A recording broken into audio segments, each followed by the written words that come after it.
तर महत्त्वाची बातमी आहे, दुबार पेरणी करणाऱ्या शेतकऱ्यांना काहीसा दिलासा मिळाला। डीपीडीसी निधीतून बी बियाण्यांची मदत देणार असल्याचं कळतंय। महसूल मंत्री चंद्रशेखर बावनकुळे यांनी या संदर्भातली घोषणा केलेली आहे। बोगस बियाणं आणि नैसर्गिक आपत्तीमुळे नुकसान झालेल्या शेतकऱ्यांना आता मदत मिळणार आहे। अमरावती, अकोला, नागपूर आणि राज्याच्या इतर भागामध्ये जे बोगस बी बियाणामुळे आज पीक आलं नाही, सोयाबीनचं पीक आलं नाही, कापसाचं पीक काही ठिकाणी आलं नाही, त्यामुळे त्यांना बी बियाणं आता शासन उपलब्ध करून देणार आणि डीपीसीच्या पैशातून उपलब्ध करून देणार असा निर्णय आज घेतलेला आहे। मी माननीय मुख्यमंत्री देवेंद्र फडणवीसजींचं मनापासून आभार मानतो। आजच्या कृषी क्षेत्रातील मोठ्या बातम्या, शासनाच्या घोषणा, अनुदानातील बदल, खरेदी धोरणे आणि बाजारभावांमधील हालचाल सर्व काही तुम्ही पाहणार आहात या व्हिडिओच्या माध्यमातून। राज्यातील 15,000 ग्रामपंचायतीचा व्यवहार ठप्प, ना सरपंच, ना तारीख, ना सुनावणी, ग्रामपंचायतीच्या निवडणुका घेण्याची मागणी, मुदत संपलेल्या स्थानिक स्वराज्य संस्थांवर प्रशासकांची नियुक्ती केल्यामुळे अनेक गावांमधील विकासात्मक कामांचं नियोजन पूर्णपणे कोलमडले आणि या परिस्थितीमुळे ग्रामविकास मंत्र्यांनी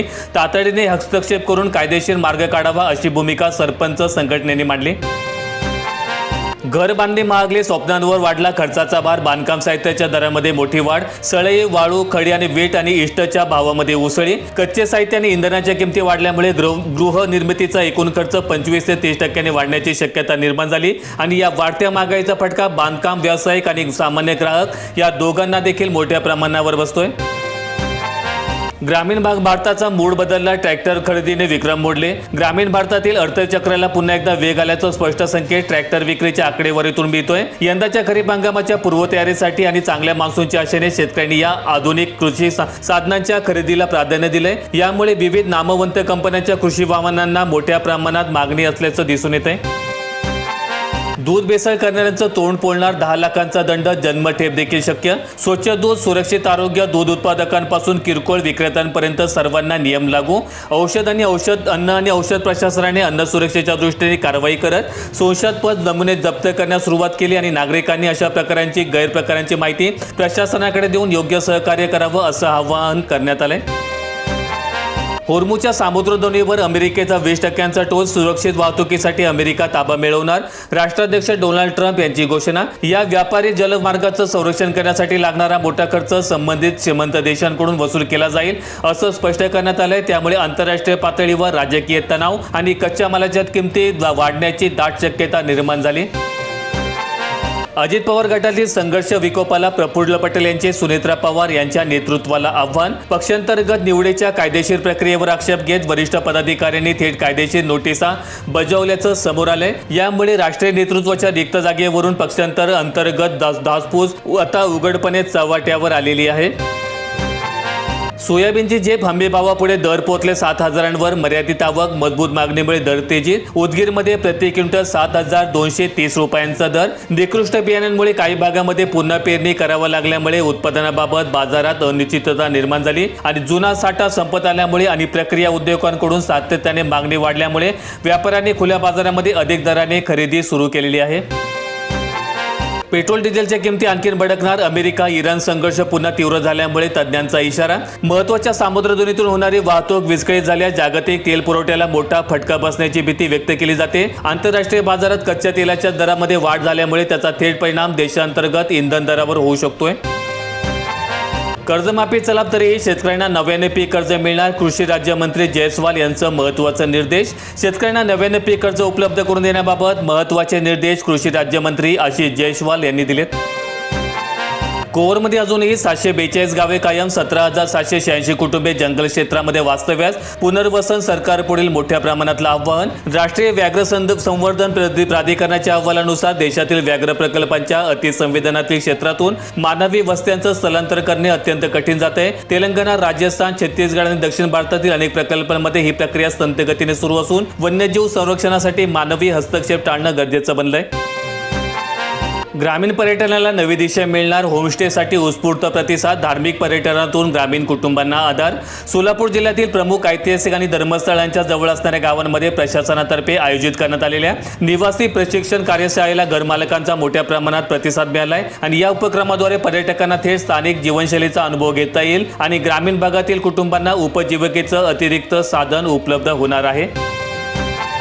सोलापूर जिल्ह्यामध्ये मोफत बियाणे योजनेचा फुगा फुटला. 25,000 अर्ज, लाभ मात्र 1,162 शेतकऱ्यांना पुरवठा कमी असल्याचं कारण. जिल्हा नियोजन समितीच्या बैठकीमध्ये बियाणे पुरवठ्याअभावी बहुतांश शेतकरी या योजनेपासून वंचित राहिल्याचा मुद्दा लोकप्रतिनिधींनी उपस्थित केला. कृषी विभागाने उपलब्ध साठ्यानुसार केवळ सुरुवातीला नोंदणी करणाऱ्यांची निवड केल्याने ग्रामीण भागामध्ये तीव्र असंतोष पसरला.